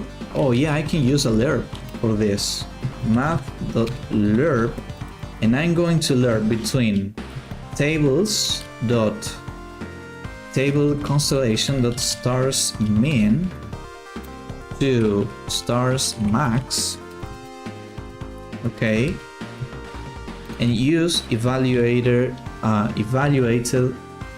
I, and then I'm going to round remap entry. Okay, so what the hell does this mean? What this is doing basically, I'm basically using a parabolic curve for the probability. This value is going from 0 to 1, okay, and this is going to remap this value that goes like it's basically used as the t value in the lerp function, and what this does is basically when this value is 0 it equals this, and when this value is 1 it equals this, and this is going to go from 0 to 1 and back to 0 again. Okay, so essentially what happens in this this formula I'm using is that first, this is the entire lifetime of the for loop.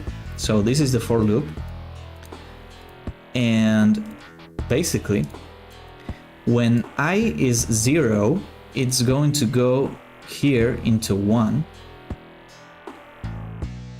and then when I is 100 it's going to go here, but I'm normalizing the value and then evaluating this curve using the normalized I value. So what does this mean? When the normalized I value goes from 0 to 1, it's going to go 0 blah blah blah 0.5 blah blah blah blah 1, and that's going to be used to remap that value from stars minimum into stars maximum. Okay, so stars minimum is 3 and stars maximum is 7. So what this means is that the stars the values in between, so the halfway is 5. Okay, so let me show you here. I have this is literally what I'm doing. So this is the probability and this is the amount. Okay, so I'm doing this to calculate, to assign like a random star count to the constellation, but using a probability curve. So basically this is the minimum amount of stars. I set that value, that's hard-coded, and this is the maximum amount. I don't want the constellations to have like less than 3 or more than 7. This is the only possible amount of stars that a constellation can have. And this graphic, what this means is that basically 3 and 7 are both really low probability, and 5 is really high probability. So this is going to basically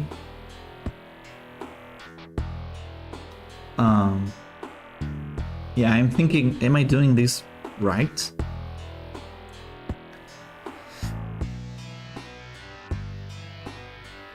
I think I am, but I'm not sure, so I need to kind of debug this at some point. Yeah, it's yeah. So let me just entry.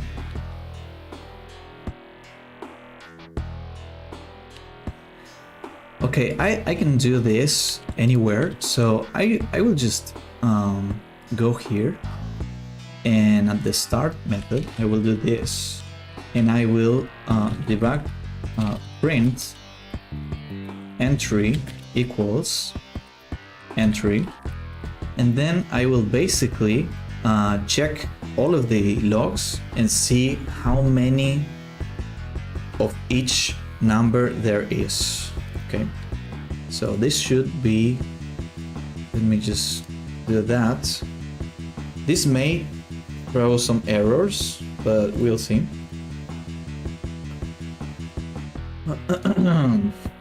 Okay, so yeah, it did print some stuff. Okay, so we can see now, yeah, this is not correct. Yeah, this is not the curve I should use. I think the one that I should use is this one instead, because like, yeah, I think this is the curve I should use. So we are going to change this into parabolic 2, and we'll see how that works out, basically. So 3, 4, 5, 6, 7. So you can see like this is doing literally the inverse of what I wanted. So these three values,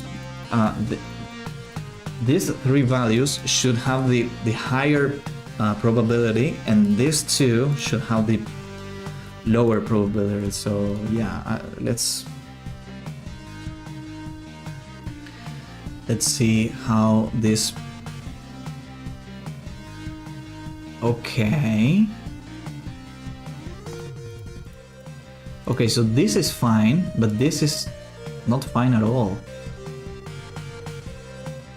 What's happening?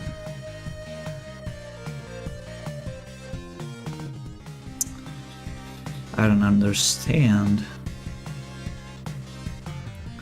So there's more. Okay.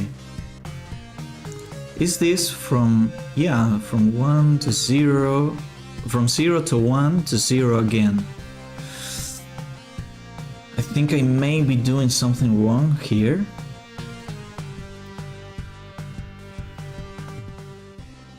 So what's wrong? Let's see what's. Also, let's just try again and see if like the numbers are consistent. At least, yeah, the numbers are consistent. So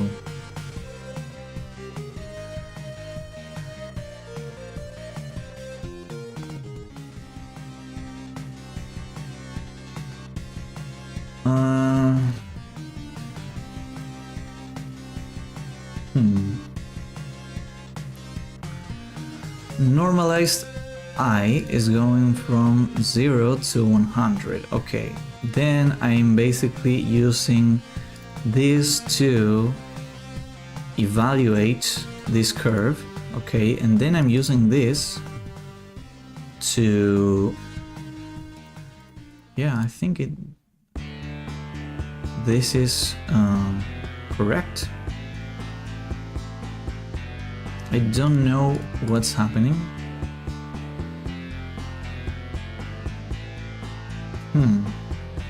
Maybe I'm using the wrong curve, but like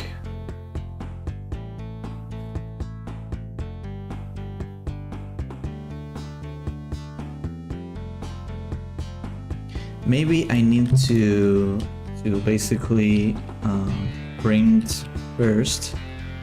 Let me print a couple other extra things. So evaluated y is equals, okay, then remap, not this, I also need to check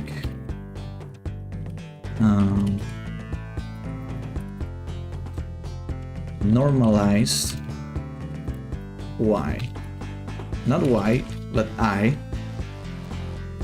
Okay, so let's see this. And I also think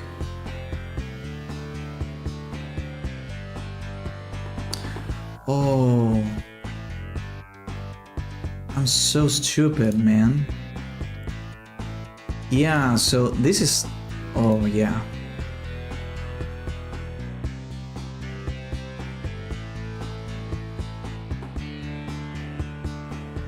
Yeah, I know what the problem is. Yeah, like... Yeah, I'm using the... like...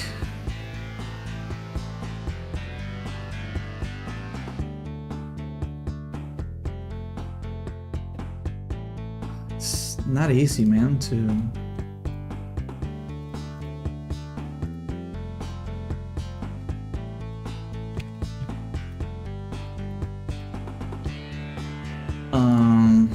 Okay, so let me think.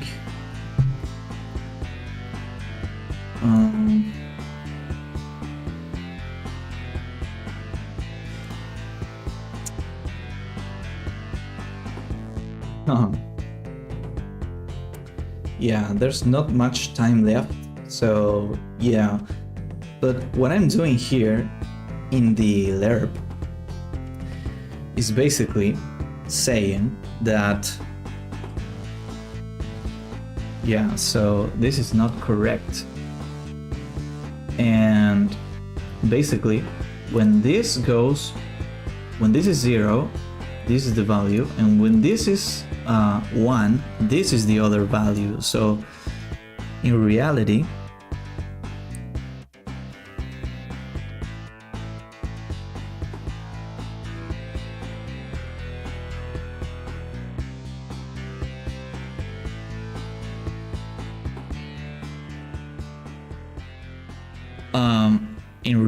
what I want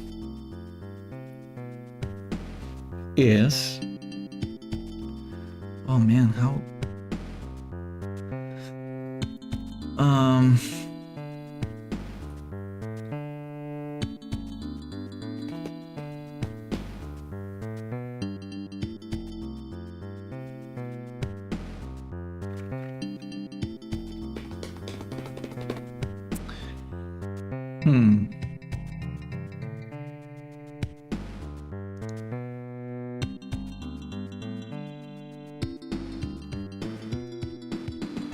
oh yeah, I know what I want to do. I think I know what I'm doing wrong. So let me just... This is fine. Like, the only thing I'm doing wrong is this. Like, this...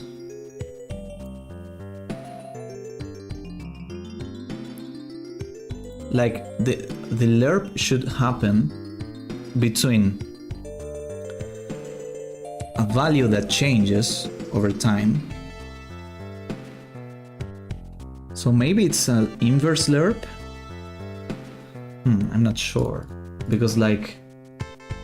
I'm pretty close. So... This should be a number that changes from stars minimum into stars max, okay? But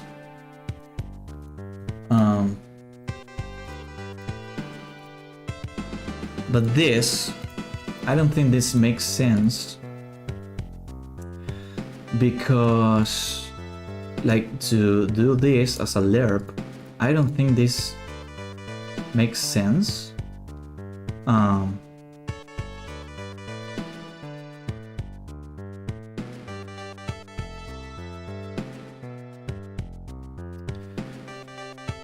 man, my brain is just not getting there. I'm close. This may be the only thing we get to do today, and we can continue tomorrow. I gotta go soon, so but I want to finish this, at least this functionality, this algorithm. I want to finish this before going, so we are going to solve this and then end the stream, okay? So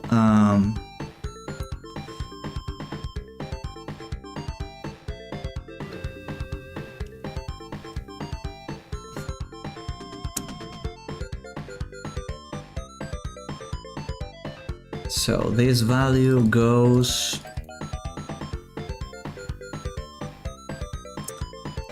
this value goes from 0 to 1 and then to 0 again. Okay. But it's really weird because, like, yeah, no, I think that's...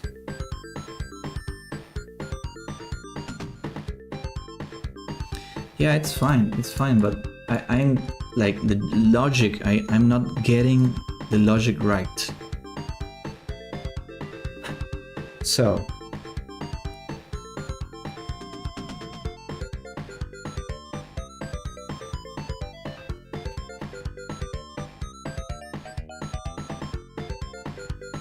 The worst part is that maybe this is really simple and I'm just like getting all like confused over a simple thing, but yeah, sometimes that's what happens.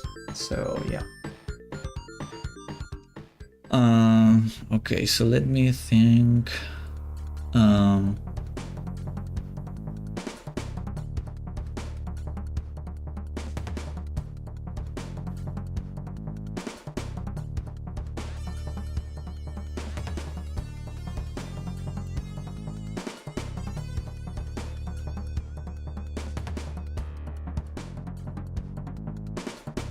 Yeah, this is not a lerp, so what is it that I need to...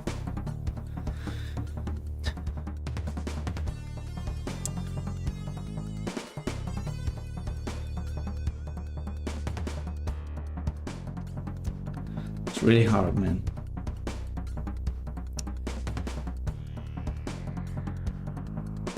I'm not really good at math either, so yeah.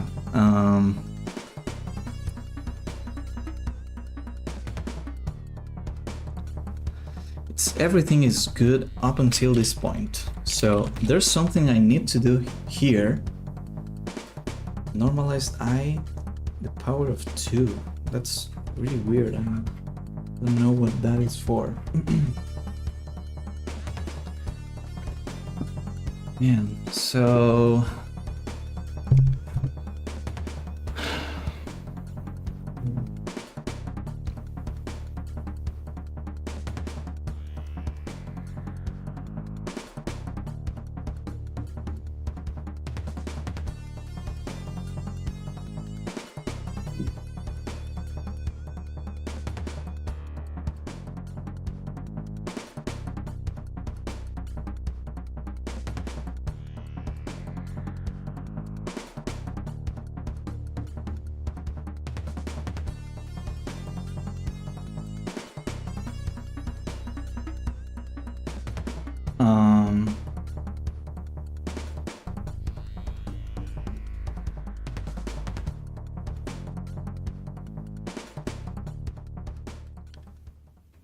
So in this case, it will be like going from like... Give me a moment.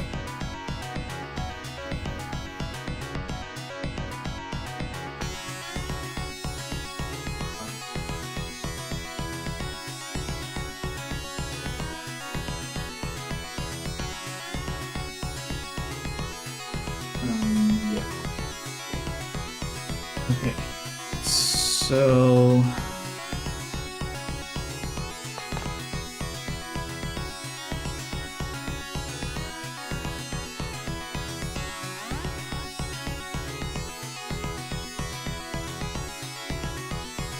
Because like I also need this to change in some way.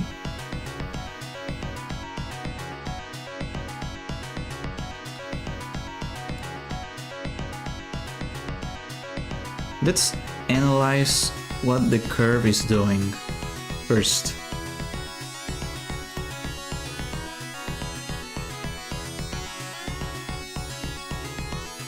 So here we have this, okay? But yeah, we're going to use this.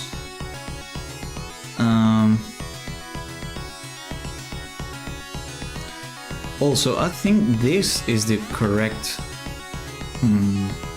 No, maybe this one is the correct one. So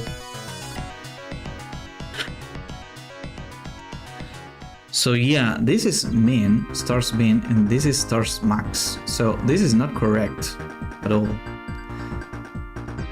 What I'm basically doing is, yeah, I think I need like an inverse lerp for this, because like,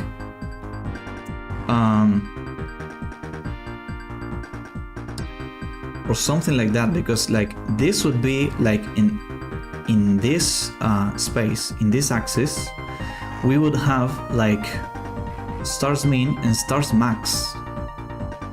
No, that's also not correct, I think.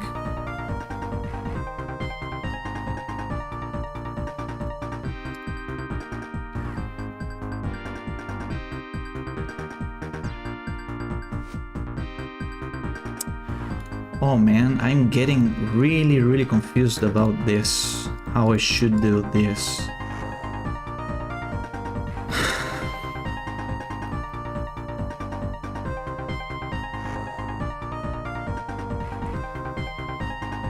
So maybe I need another lerp, maybe, that's what I need. So this goes, oh, maybe that's what I need.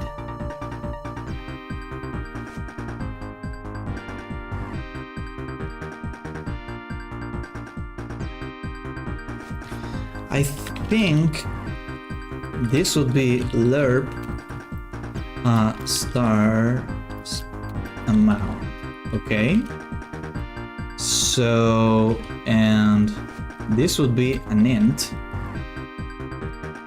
Is it an int? So this would use normalized I, okay? And then I think I got it. So like lerped stars amount. So this will go like from here to here evenly, like linearly, okay? But now what I want is to use another lerp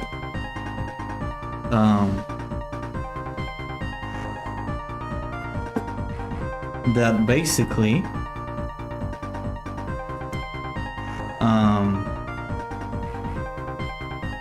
uses this value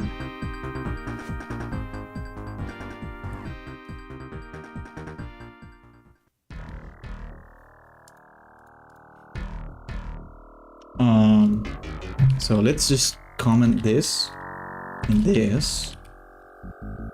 So this is going from like this is the thing that's going linearly. Okay, let's just do everything here, because if I have to wait every time for Unity to compile, that's really annoying. So right now it goes from min to max linearly, okay? So what do I need? What I need basically is, so this could be also represented like this. So it goes from min to max, okay? And then I need another thing that basically checks this, this curve is going to be like this essentially, okay? Something like that. And I need to be checking this value, okay, that goes from 0 to 1, and check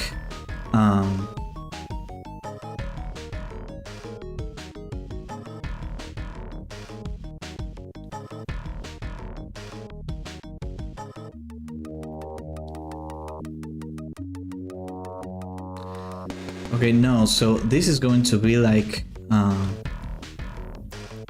this, max, okay? And this is going to be like this. This is time. This is time, and this is amount, okay?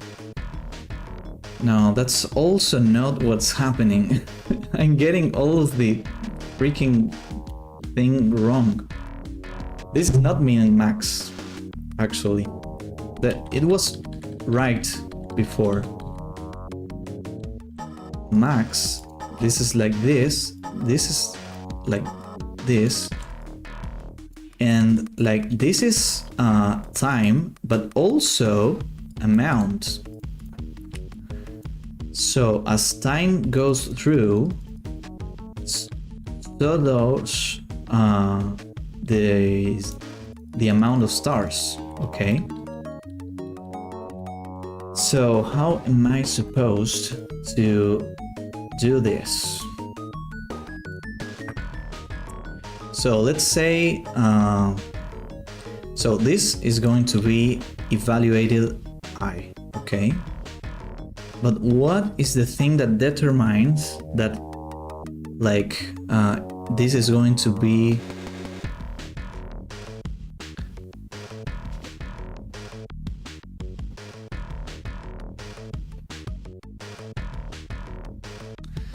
lerped stars amount, that this goes from this to this over time, okay? And now, is this what I need to use here? Lerped stars amount? No, it's not this, because this is not normalized. Oh man. So math dot round to int. Okay, so int. So this is going to be called stars amount values. Stars amount values. Okay. And then here. Oh, this is really messing with my head, man. Oh. So I'm sure this is really simple maybe, but my brain is like melting right now.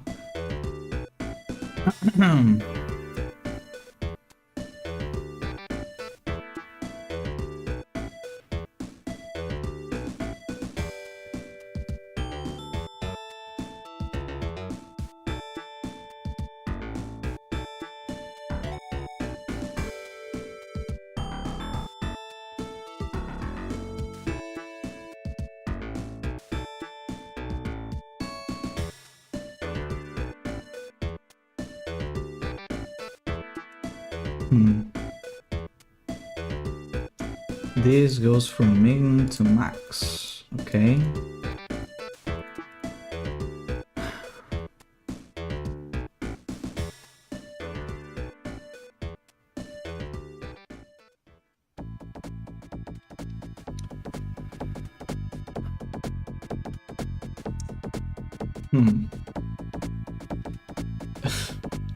My face is always like covered with my overlay.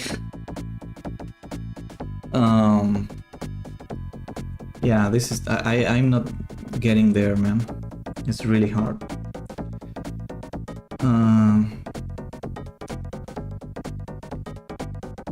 I really want to finish this today, and I'm not understanding what I need to do. Like, I think I'm on the right track, but I don't know what to do next. Like, what should I do with this value? How can I, like, let me see this again. So as time goes through, okay, so this thing, so the stars amount value, okay, so this is going to be like 3, and then 4 and 5 and 6 and 7, okay? So when we get here, so how can I like get the values, like when this is I can also use the same normalized I, which I'm doing, But how can I convert like this into this, the values that are here? So that's my question.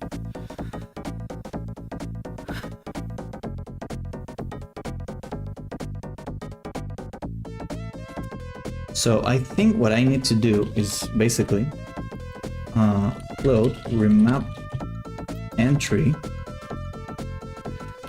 math.lerp from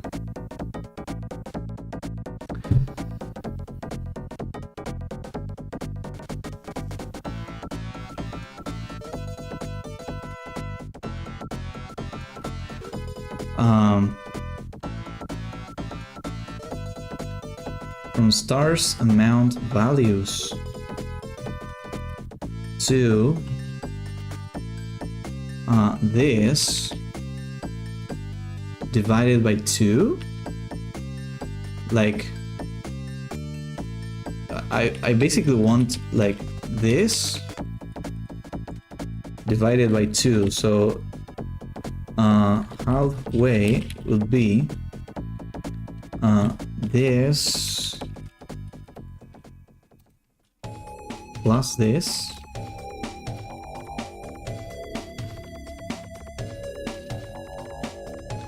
and then I can use evaluated y. Okay, and then this is this and this is this. Okay, so is this right? Like, let me check this. So if I do 3 plus 7, okay, divided by 2 is 5. So is that how it works? If I were to say 2 plus 8 is 10 divided by 2, is 5 the halfway through 2 and 8? Let's see that. So we have like 2, 3, 4, 5, 6, 7, 8. Yeah, that's correct. 2. And what if I say 1, 2, 3, 4, 5? Halfway is 3. So if I say min plus max divided by 2 is 3. Okay, so it's always has to be like an odd number basically. So let's say, for example, 5, 6, 7, 8, 9. I already have this open. So if I do 5 plus 9 divided by 2 is 7, which is, yeah, so this is correct. I can use the average. So I can do this divided by 2. So that's halfway. So let's now check how this works, and I hope this works. I really hope.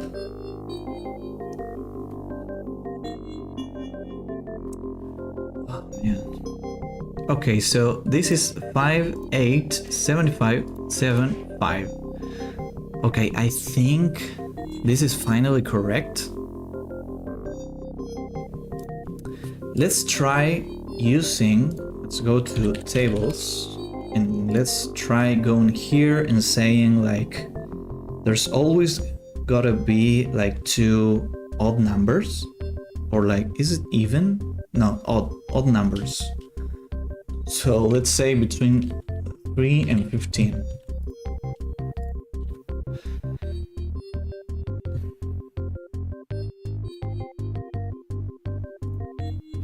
Let's check how this works.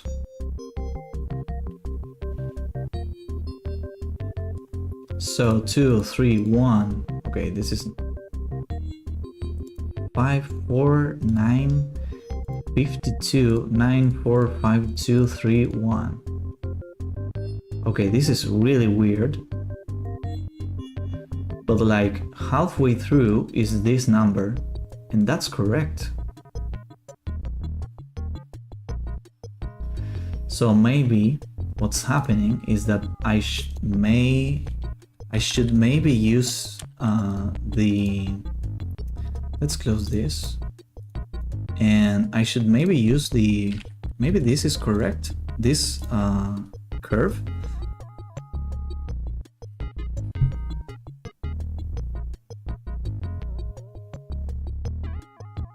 I'm not sure. Let's check. So let's hit play.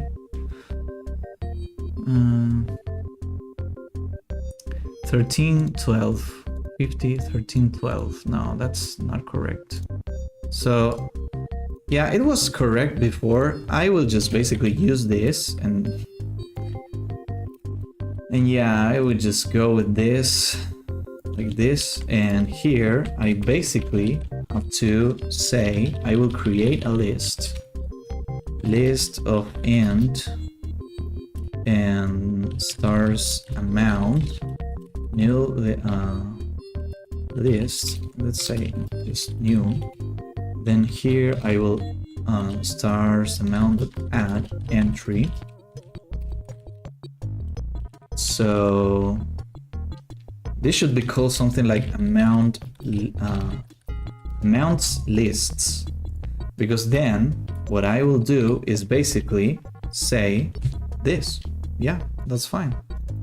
Not get random index, but get next int between 0 and amount lists count -1.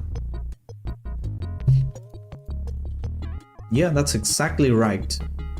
So basically, most of the time we are going to get 5 stars,